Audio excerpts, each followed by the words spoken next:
More than a mood swing, the truth about bipolar, mania, and psychosis. If you hear the word bipolar and immediately think mood swings, this episode is for you. If you hear the word psychosis and feel a little afraid, this episode's for you. And if you live with bipolar and you're tired of being misunderstood, this episode is especially for you. Because bipolar disorder is more than a mood swing. Mania is more than happiness. And psychosis is more than a headline. And let's clear this up. Before we get into myths and facts, I want to say something important. I live with bipolar disorder. I've experienced mania. I've experienced psychosis. And what most people think those words mean is not what they actually feel like. There is so much fear wrapped around this diagnosis, so much misunderstanding, so many headlines that distort reality. And the result? People like me end up carrying stigma that doesn't even belong to us. So today, we're going to separate that fear from the fact. Myth number 1, bipolar is just mood swings. So let's start with the biggest one. The idea that bipolar disorder is just dramatic mood swings. We're happy one minute, sad the next. And that's not what this is. So, the idea that bipolar disorder is just dramatic mood swings, right? It's not what it is. It's not at all what it is. Bipolar is a neurological mood disorder up here. It's not a personality trait. It's not dramatic behavior. It involves brain chemistry, electrical signaling, and the way the brain actually regulates energy and sleep. It affects energy regulation, sleep cycles, impulse control, cognition. This isn't someone being moody. It's the brain struggling to regulate itself. And this is so important. It's not made up. It's not attention seeking. It's medically recognized brain disorder with biological roots. Episodes don't flip minute to minute. They last days, weeks, sometimes longer. And often, sleep disruption is one of the first warning signs. This isn't being moody. There's a difference. Myth number 2. Mania is just extreme happiness. Now, this one gets minimized a lot. There's this idea that mania is just being really happy, really productive, really confident. And sometimes, there can be euphoria. But mania is not just pure happiness. Mania can be irritability, agitation, restlessness, racing thoughts that just don't slow down. It can feel like your brain is moving faster than your body can keep up, like the Energizer Bunny, right? Sometimes mania feels less like joy and more like my nervous system is plugged into an outlet. There can be energy without rest, confidence without breaks, and ideas without sleep. And from the outside, it can look impressive, motivated, high achieving, but inside, it feels loud, fast, unsettling, and sometimes the scariest part is that it doesn't feel wrong while it's happening. The longer sleep disappears, the more unstable everything becomes. Mania isn't just being in a good mood. It's a brain in overdrive. And overdrive always has a cost. Myth number 3. Psychosis means dangerous. This is one that carries the most fear. When people hear the word psychosis, they imagine violence, chaos, loss of control. And here's the truth. Psychosis is serious. It is frightening, but it is not what most people think. Psychosis is a brain state where perception and reality become distorted. It can involve paranoia, hallucinations, delusional beliefs. And when that happens, the world does not feel stable. It feels threatening. It feels confusing. It feels overwhelming. Most people experiencing psychosis are far more likely to be scared than dangerous. And inside that state, your brain is just misfiring. Your perception is altered and your judgment is impaired. Behavior can shift in ways that feel completely uncharacteristic. And sometimes when it passes, there's gaps in your memory. Things said, things done, things don't even fully feel accessible afterward. That doesn't mean someone chose it though. It means that their brain was under extreme stress. Psychosis is not someone choosing chaos. It's someone losing stability. And during those moments, what is needed most is not blame. It's safety, patience, clear communication, compassionate support. Because the person inside that experience is not a monster. They're someone who needs help with their brain. Myth number 4, all bipolar is the same.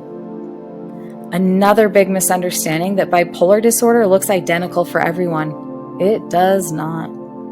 There are different types. Bipolar 1 includes full manic episodes and sometimes psychosis. Can occur during severe mania or depression. Bipolar 2 does not include full mania. It includes hypomania, which is just a milder form, often deeper, longer depressive episodes. And that distinction matters because not everyone with bipolar experiences psychosis. And not everyone with bipolar experiences extreme mania. Not everyone's symptoms look dramatic. Some people are fighting silent depressive episodes that are just as debilitating.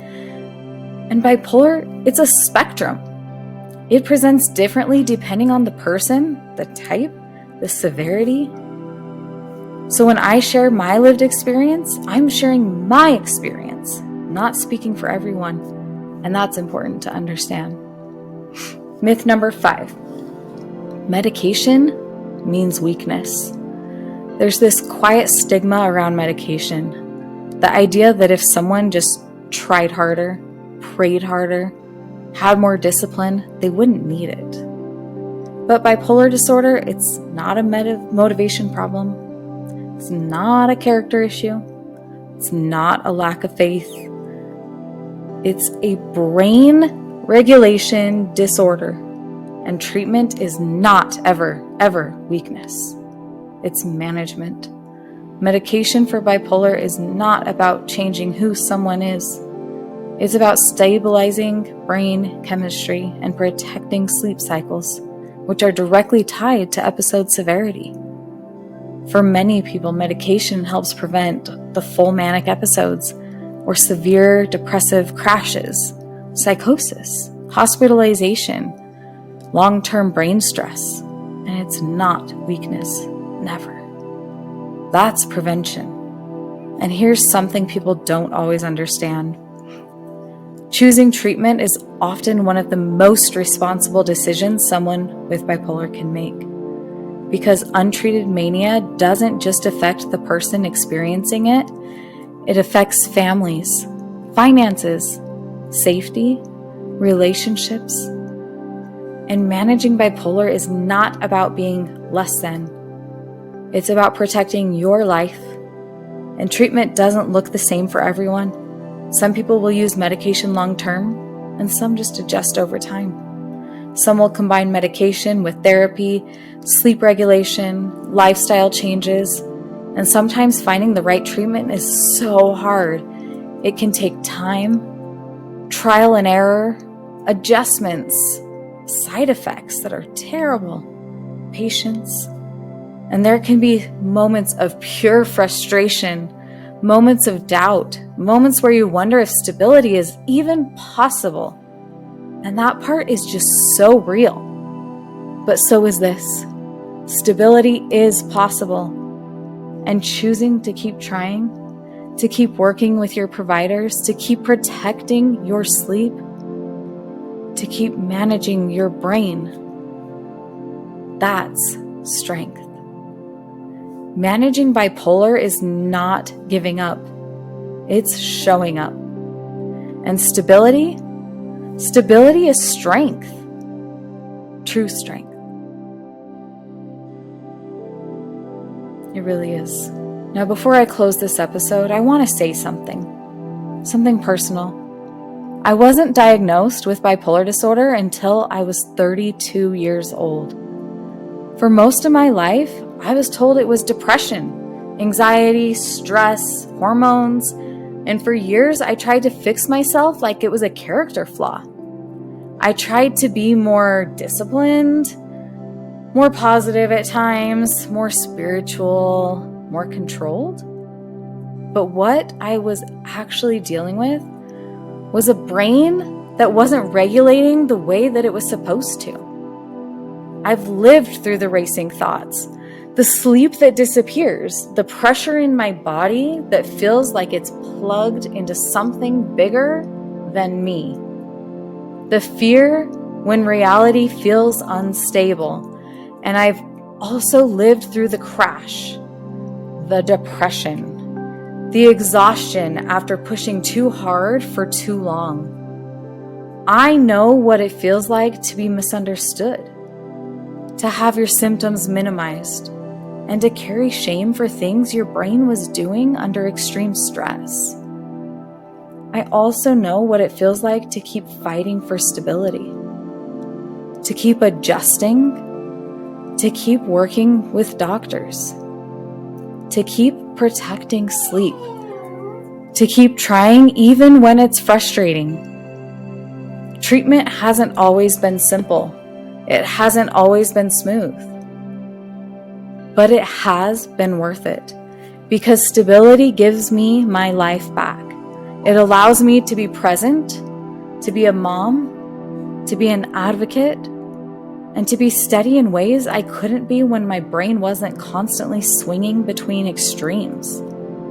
So when I say bipolar is more than mood swings, I'm not speaking theoretically. I'm speaking from lived experience. Mania is more than happiness. Psychosis is more than fear. And medication, it's more than weakness. And people living with bipolar are more than a diagnosis. We are not dramatic. We are not dangerous. We are not broken. We are managing a brain disorder. And when we are given understanding, patience, and support, we can live full, meaningful, stable lives. If you've misunderstood bipolar before, I hope this episode gave you clarity. If you live with bipolar, I hope it gave you validation. And if you love someone with bipolar, I hope it gave you compassion. Because there is hope, even in the chaos, always. If this podcast resonates with you, if it helps you feel a little more understood or a little less alone, please consider supporting it. I pour everything into these episodes, my time, my heart, and my truth. And your support truly keeps it going. You can make a one-time donation or become a monthly supporter on Ko-fi. Every dollar helps cover production costs, support future episodes, and allows me to continue creating and showing up with honesty and heart. Here's the link: ko-fi.com/I am hope in the chaos. That is ko-fi.com/I am hope in the chaos. You're not just supporting a podcast, you're supporting a lifeline for me and for others who need to hear these words. I am not a licensed therapist, medical provider, or mental health professional. The experiences, stories, and insights shared in this podcast are based solely on my own personal journey and lived experiences. This content is intended only for educational, inspirational, and support purposes. It is not a substitute for professional medical or mental health advice, diagnosis, or treatment. Always seek the advice of a licensed mental health professional or healthcare provider regarding your mental health or medical conditions. If you are in crisis or experiencing an emergency, please contact emergency services immediately by calling 911 or reach out to the Suicide and Crisis Lifeline by calling 988. You are not alone. You never were, and you never have to be. And remember, there is hope in the chaos.